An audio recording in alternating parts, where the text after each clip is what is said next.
Refugee मतलब शरणार्थी। क्या वाकई यह विश्व की एक बड़ी समस्या है? क्या इस समस्या से दुनिया के कई देशों के जहां शरणार्थी परेशान है, वहीं कई देश इन शरणार्थियों से ही परेशान है?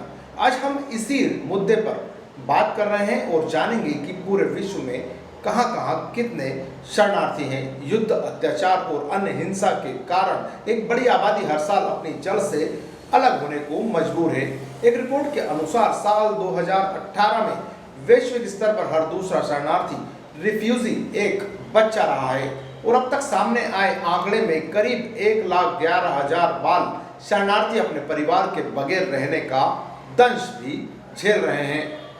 United Nations high commission for refugees UNHRC की ओर से जारी रिपोर्ट के अनुसार 2018 में युद्ध और हिंसा समेत कई अन्य कारणों से 7 करोड़ 7.1 मिलियन से ज्यादा लोगों को अपना घर छोड़ने को मजबूर होना पड़ा।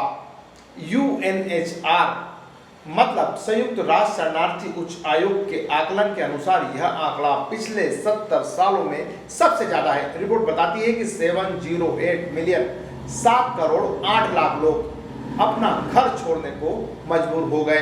दुनिया के 2/3 शरणार्थी यानी कुल शरणार्थियों में से 67% शरणार्थी महज 5 देशों के नागरिक हैं। यह 5 देश कौन कौन से हैं हम आपको बताते हैं। इसमें बड़ी तादाद सीरिया से, जहां लंबे समय से जारी हिंसा के चलते पिछले साल 6.7 मिलियन यानी 67 लाख नागरिकों को इसी युद्ध की वजह से अपना देश छोड़ना पड़ा था। अफगानिस्तान 2.7 मिलियन शरणार्थी, सूडान 2.3 मिलियन, म्यांमार 1.1 और सोमालिया 0.9। दुनिया के 80% शरणार्थी विकासशील देशों के नागरिक हैं। 80% शरणार्थी अपने मूल देश के पड़ोस में ही रहने को मजबूर हैं।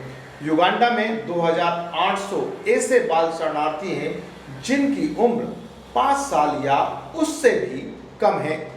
अब जान लेते हैं कि रिफ्यूजी या शरणार्थी क्या हैं और रिफ्यूजी या शरणार्थी किसे कहा जाता है। हम आपको बताते हैं कि इनके लिए जो एक यूनाइटेड नेशन द्वारा एक जो अलग संगठन बनाया गया है वो बताता है कि अवैध प्रवासी वो लोग होते हैं जो गैर कानूनी ढंग से अन्य देशों में रह रहे हों।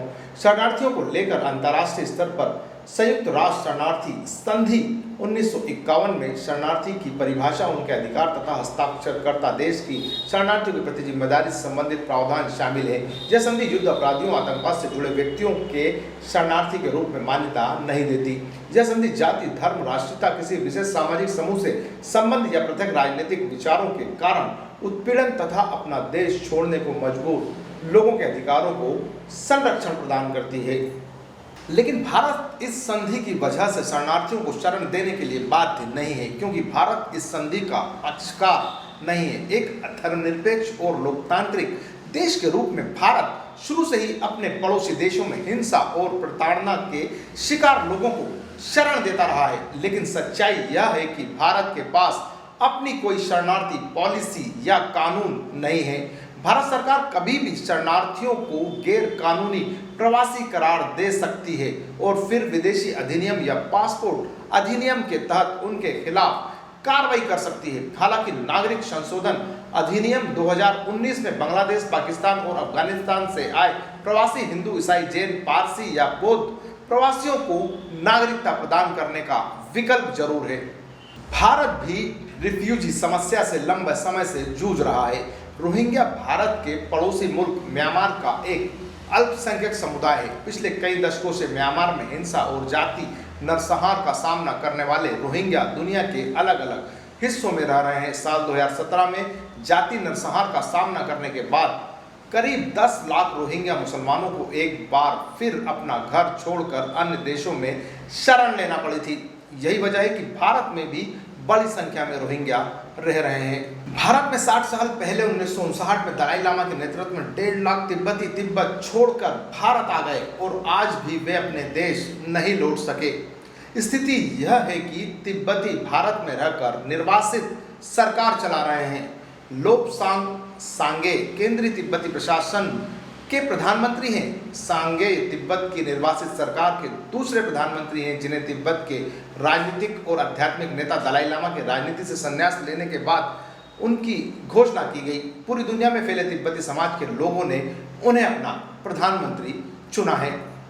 विश्व में एक दिन इन शरणार्थियों के लिए भी है। 20 जून इसी दिन विश्व शरणार्थी दिवस भी मनाया जाता है। साथ ही शरणार्थियों के लिए काम करने वाली विश्व की एक संस्था भी है, संयुक्त राष्ट्र शरणार्थी उच्च आयोग। यह वह संगठन है जो विश्व के सभी देशों के शरणार्थियों के हितों की रक्षा करता है। इसी कार्य के लिए इस संगठन को 2 बार नोबेल पुरस्कार भी मिल चुका है। शरणार्थियों की रक्षा और उनके स्वैच्छिक प्रत्यावर्तन यानी स्थानीय एकीकरण या किसी तीसरे देश में पुनर्वास में उनकी सहायता करना, इसका मुख्यालय जेनेवा स्विट्जरलैंड में है और यह संयुक्त राष्ट्र विकास समूह का एक सदस्य भी है। आपने देखा इस रिपोर्ट में कि आखिर देश की, यह हम ये कहें कि दुनिया की इन समस्याओं के बीच शरणार्थियों की भी अपनी एक बड़ी समस्या है।